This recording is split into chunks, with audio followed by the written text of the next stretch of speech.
మిథున రాశి వారికి ఈ వారం చాలా వరకు అనుకూలంగా ఉంది. సప్తమాధిపతి దశమాధిపతి అయిన గురువు జన్మరాశిలో ఉన్నారు. వీరు కొద్ది బలంగానే ఉంది. విద్యా సంబంధించిన విషయ వ్యవహారాలు, ప్రభుత్వ ఉద్యోగ సంబంధించిన విషయ వ్యవహారాలు వీరు సానుకూల పడుతుంది. విదేశీ సంబంధించిన విషయ వ్యవహారాలు కొంతవరకు బాగుంటుంది. అయితే భాగ్యంలో రాహు వీరికి అంత అనుకూలంగా లేదు. రాశ్యాధిపతి చతుర్థాధిపతి అయిన బుధుడు భాగ్యస్థానంలో ఉన్నారు.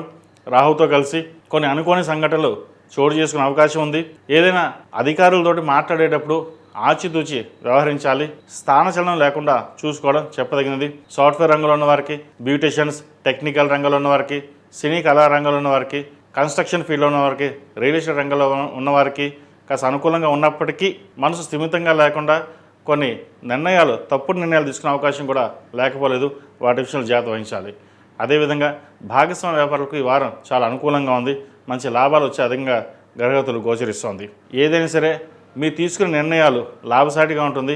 జీవిత భాగస్వామి సలహాలు సూచనలు తీసుకుని కొంచెం ముందుకు వెళ్ళినట్లయితే మరిన్ని మంచి ఫలితాలు సంప్రాప్తిస్తాయి. ఈ రాశివారు దక్షిణామూర్తి స్తోత్రాన్ని పఠించడం చెప్పదగిన సూచన. విద్యార్థులకు కాలం అనుకూలంగా ఉంది. మెరిట్ మార్కులు సాధించగలుగుతారు. కష్టే ఫలి అన్నట్టుగా కష్టాన్ని తగిన ప్రతిఫలం ఉంటుంది. అయితే ఒక్కొక్కసారి పరీక్ష రాసేటప్పుడు మనం బాగా చదవగలమా, రాయగలమా, ర్యాంకులు మనకు ఎందుకు, ఏదో ఎగ్జామ్ రాసేద్దాంలే అనే భావన ఎక్కువగా ఉంటుంది. అటువంటి వాటికి పొరపాటున కాదు. మనం ఏదైనా ఒక నిర్ణయం తీసుకున్నామంటే పైకి ఎదగాలి, పేరు ప్రఖ్యాతలు తెచ్చుకోవాలి.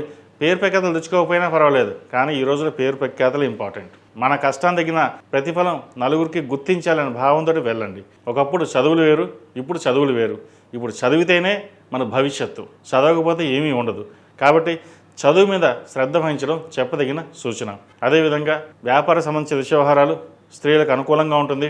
ఏదైనా ఒక కార్యక్రమం తలబెట్టే ముందు వినాయకుడికి కొబ్బరికాయ కొట్టి దేవుడు దండం పెట్టుకుని ముందుకు వెళ్ళండి. దుర్గా స్తోత్రం పఠించండి. భాగ్యస్థానంలో రాహు అంత బలంగా లేదు వీరికి. చేదాకా వచ్చిన కాంట్రాక్టులు చేజారిపోవడం, లీజులు మంజూరు అనుకోవడం, అది వెనక్కి రావడం, ఇవాళ వస్తుంది ఆర్డర్స్ అనుకుంటారు, అది 10 రోజులైనా రాదు. ఏమిటి ఇలాగే ఉంటుందా మన జీవితం, మనకు పైకి రాలేమని ఒక రకమైన భావోద్వేగానికి గురవుతారు. ఇటువంటి ఇబ్బంది ఏమీ లేదు. ప్రస్తుతం నడుస్తున్న దశలు బాగాలేదు అంతే. కాబట్టి సహనంగా ఓర్పుగా ఉండి ముందుకు వెళ్ళినట్లయితే మరిన్ని మంచి ఫలితాలు ఉంటాయి. ఈ రాశివారు ప్రతిరోజు ప్రతినిత్యం దుర్గా స్తోత్రం పఠించడం, అదేవిధంగా రాహుకాల సమయంలో నిమ్మకాయ డొప్పలతోటి నువ్వుల నూనె పోసి దీపారాధన చేయండి. చాలా వరకు మంచి ఫలితాలు సంప్రాప్తిస్తాయి. ఈ రాశిలో జన్మించిన వారికి కలిసి వచ్చే సంఖ్య 7, కలిసి వచ్చే రంగు గ్రే.